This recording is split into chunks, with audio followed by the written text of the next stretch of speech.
The character Raskolnikov in the book Crime and Punishment by Fyodor Dostoeyevsky shares an eerily similar philosophy to that of Fredrick Nietzsche. But first you must understand Fredrick Nietzsche's philosophy.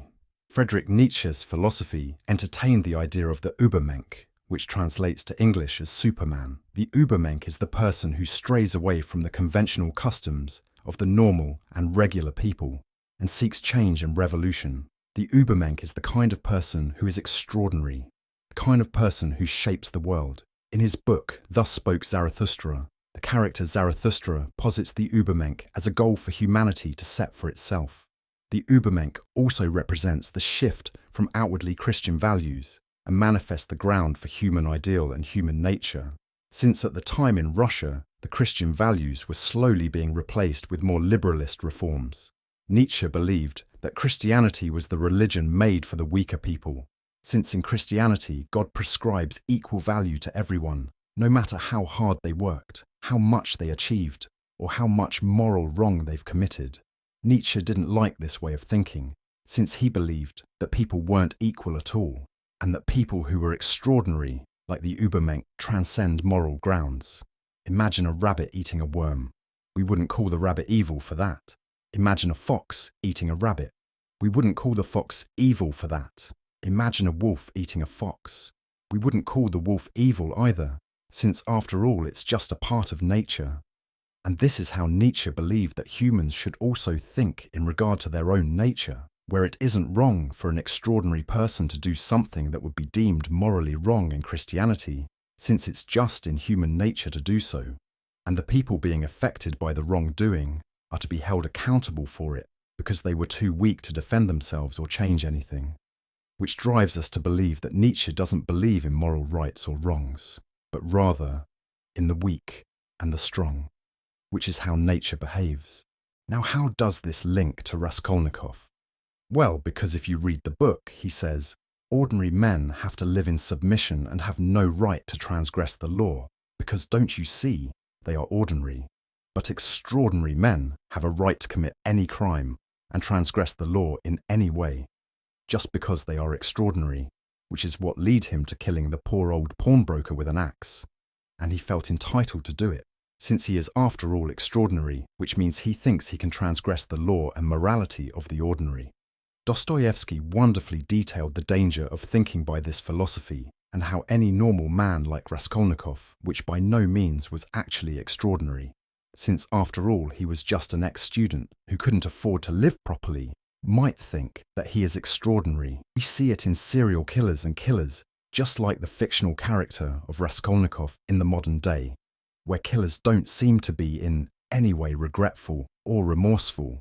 Instead, they feel as though they were entitled to commit the crime that they did. However, there is something different about the character of Raskolnikov, which is that he isn't like the typical killer. Although he thought of himself as superior and entitled to commit a crime and transgress a law, he still felt guilt afterwards, which made him question himself when he refers to himself as a louse, which for the entirety of the story he would call his victim. Raskolnikov would call his victim, who is an old pawnbroker, a louse.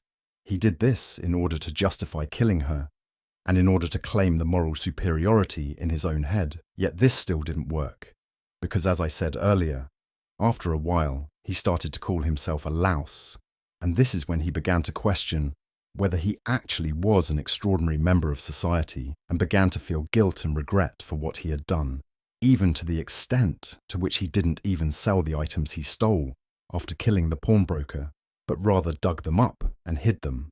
And this is even more strange, considering he did this all because he needed money, so his sister wouldn't marry a man for the sake of money.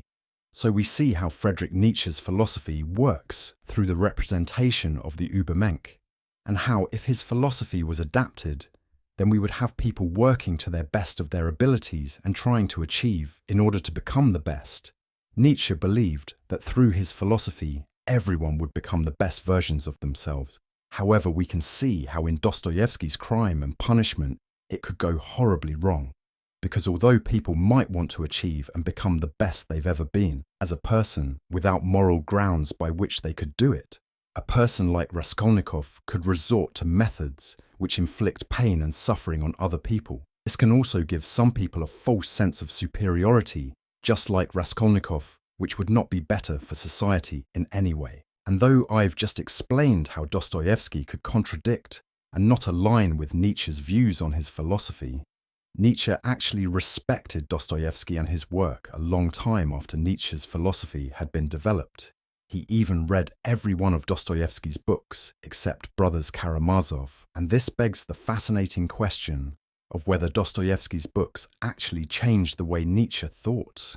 We could wonder whether his philosophy might have changed due to Dostoevsky's insight and books. Fredrick Nietzsche even went as far as to say, "He was the only psychologist from whom I had something to learn from." And this is incredible due to the fact that we can see in almost a clear case of how philosophy was challenged by psychology, how supposed philosophical human nature is questioned and contradicted by realistic human behavior of the everyday person. But that is the end of this video. If you haven't already read Thus Spoke Zarathustra or Crime and Punishment, then you definitely should.